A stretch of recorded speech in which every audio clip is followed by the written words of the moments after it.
So what they were trying to do is politicize the military in an overt fashion, and they should be ashamed. He should not be thumping his chest for political gain. He should be hanging his head in shame. And is the Trump administration, David, not essentially doing the same thing, politicizing the military by using the apparatus of the federal government to go after these guys? You know what? Yeah, jump in. Well, I think it's pretty clearly Trump and the Trump administration who thinks this was a political fight they wanted to have. Otherwise, why react in the way they did? I mean, these members of Congress were simply stating, as you said, David, they were simply stating a fact that is known to every member of the military. They are not required to follow illegal orders. If Trump didn't want to make this a big political fight, he should have simply ignored it or said, yeah, couldn't agree more, and moved on. I mean, they're clearly the ones who wanted to have the fight. In today's video, Kinsey Wolanski and Kate Bedingfield go head-to-head with David Urban after a federal judge shut down the Pentagon's attempt to punish Senator Mark Kelly. And here's the key, this wasn't some partisan activist ruling. The court said flat out that going after Kelly for that message was unlawful retaliation and a violation of his First Amendment rights. But before we dive into today's video, make sure to like and subscribe for more content like this. I do believe in the First Amendment, and I do believe in Mark Kelly's rights to do this. But the only thing that I think that is shitty is not what Pete Hegseth and the administration is trying to do, is rather Mark Kelly and his 5 colleagues trying to politicize and stir up the U.S. military and military members in an incredibly political way. I mean, there was no call for this. There was no hue and cry. This is a really dumb idea. They should be ashamed of themselves. And so I think the First Amendment protects their stupidity, but they should be really ashamed. And Mark Kelly shouldn't be out there thumping his chest. It's a dumb idea. If you're in the military, everybody knows you don't have to follow illegal orders. Every private, every E1, every newly enlisted soldier knows that, all the way up to general officers. So what they were trying to do is politicize the military in an overt fashion, and they should be ashamed. He should not be thumping his chest for political gain. He should be hanging his head in shame. And is the Trump administration, David, not essentially doing the same thing, politicizing the military by using the apparatus of the federal government to go after these guys? You know what, Casey, I think they have every right to be upset here. I do think the First Amendment protects them, however stupid it is. There are certain things that when you're a retired person and retired member of the military, like Mark Kelly, he may be able to be reduced in rank or have his pay docked at some point because he's still receiving his military pension. So I'm not quite, I'm not an expert at the nuances of the pay structure when you're retired or what happens. I think it was a dumb idea. I think Mark Kelly should be embarrassed and ashamed. And look, it's his First Amendment right to do so, but I think it's shameful. Yeah, jump in. Well, I think it's pretty clearly Trump and the Trump administration who thinks this was a political fight they wanted to have. Otherwise, why react in the way they did? I mean, these members of Congress were simply stating, as you said, David, they were simply stating a fact that is known to every member of the military. They are not required to follow illegal orders. If Trump didn't want to make this a big political fight, he should have simply ignored it or said, yeah, couldn't agree more, and moved on. I mean, they're clearly the ones who wanted to have the fight. The idea that this somehow politicizes the military ignores who escalated it. If a message simply restates established legal norms and the response is to threaten demotion or financial penalties, that's what turns it into a political spectacle. Historically, administrations that overreact to criticism often end up amplifying it. The Streisand effect is real. Attempts to suppress speech frequently make it louder. And there's another layer here. Retired officers and veterans have always spoken publicly about military ethics. From General Stanley McChrystal to Admiral William McRaven, retired leaders have weighed in on presidential conduct. Civil military norms in America allow that space because the military is subordinate to civilian leadership. And part of that system includes open debate about lawful authority. David suggests this was unnecessary because everyone already knows you don't follow illegal orders. But if that's true, then why is repeating it suddenly dangerous? Military training includes scenario-based instruction, precisely because legal clarity matters under pressure. Reinforcing that clarity publicly doesn't undermine discipline, it underscores accountability. And let's be honest, if this had been a Republican senator reminding troops of their obligation to refuse unlawful orders under a Democratic president, the tone of the outrage would probably look very different. The principle wouldn't change, only the politics around it would.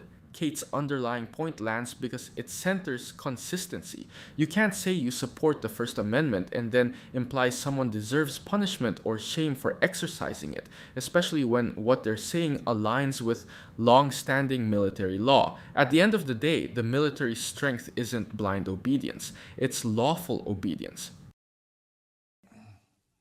I think they were trying to impute that something in the Trump administration, that the Trump administration were war criminals and they were doing things that were illegal. That's below the belt. That is way outside of anything that's even close.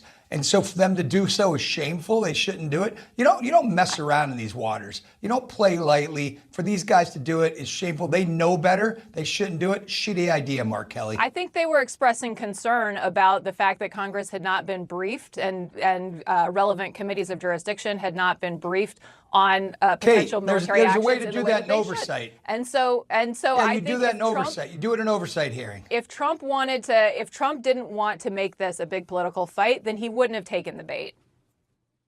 S.E. Cup, Shame can on you them. jump in here?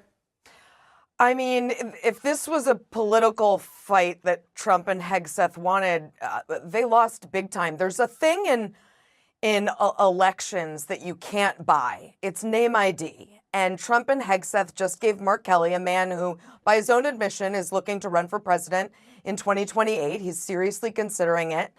They just gave him such a gift. This 1-2 punch, I'm just talking the raw politics of it. The 1-2 punch this week of the failure to get a grand jury to indict, right? A grand jury that should be able to indict a ham sandwich. Regular people did not agree that these people should be indicted. And this judge saying, yeah, of course, Mark Kelly has First Amendment rights. James Madison says, duh. I mean, this was so stupid. Whatever you think of the merits of what these lawmakers said, again, they just stated a fact. Of course it's protected by the First Amendment. And I think Trump thought he'd win this fight. Pete Hegseth thought they'd win this fight and look tough against Mark Kelly. But let me tell you, Mark Kelly, his face and name are splashed all over the cable news networks this week, and they have been in the weeks since the Trump administration tried to do this. He just vaulted to the top, I think, of a lot of people's Democratic nominee list. David and S.E. Cupp argue that concerns about oversight should have stayed inside committee rooms, but congressional oversight isn't just a private, behind closed doors process. Public accountability is part of it. Historically, lawmakers have used public statements to pressure administrations into transparency, whether it was about the Iraq War, drone strikes under Obama, or surveillance programs under Bush.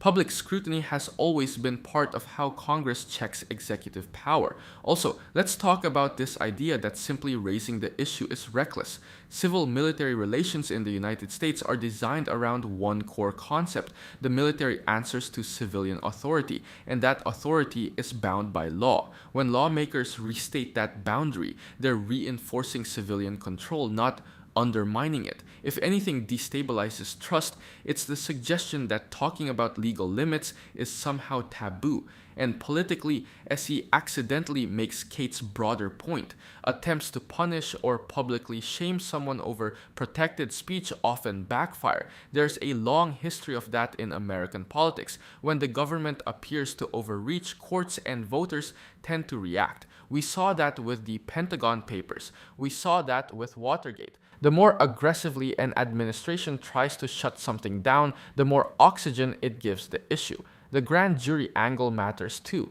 Grand juries usually indict when prosecutors bring a case. The fact that this didn't move forward suggests the legal footing wasn't nearly as solid as critics wanted it to be. That's not partisanship. That's the process. At the end of the day, the military strength isn't blind loyalty to a person. It's loyalty to the Constitution. Reinforcing that doesn't cross a line, it underscores the line.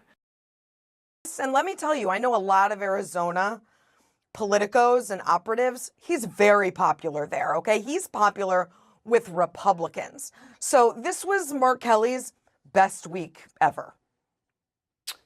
Lulu, one piece of this may also be, I mean, we know that Donald Trump has been focused on what a president can and can't do with the military since the beginning of his first term. This is something that he has really focused on. The way that he views the kind of power that he should be able to have as U.S. president. I'm thinking, too, that he also, in the case of other people he's gone after, been very public about what he wants to happen. I mean, what do you think the chances are that they're going to continue to try to indict these people, that they might try to do something in other jurisdictions, et cetera? I mean, they might try and do it. We've seen them.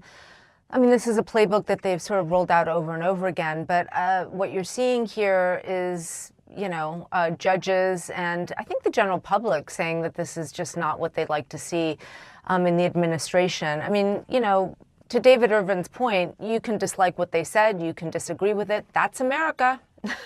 That's politics.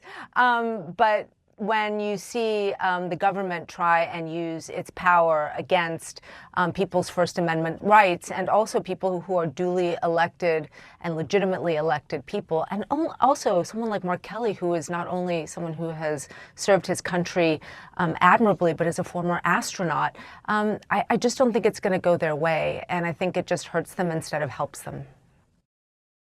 Donald Trump has been openly fascinated with expanding executive authority over the military since his first term. Remember when he floated the idea of using active duty troops during domestic protests in 2020? Or when former Defense Secretary Mark Esper said he opposed invoking the Insurrection Act because it wasn't appropriate. That tension wasn't theoretical. It was about how far presidential power should stretch. So when critics raise concerns about lawful orders and civilian oversight, that's not random political theater. It's tied to a real ongoing debate about executive power. The Constitution intentionally divides war powers between Congress and the president. Congress authorizes funding and has oversight authority. Presidents command the military, but within legal limits. That balance has been debated since the founding. And on the retaliation angle, Lulu's right to point out that courts, including conservative appointed judges,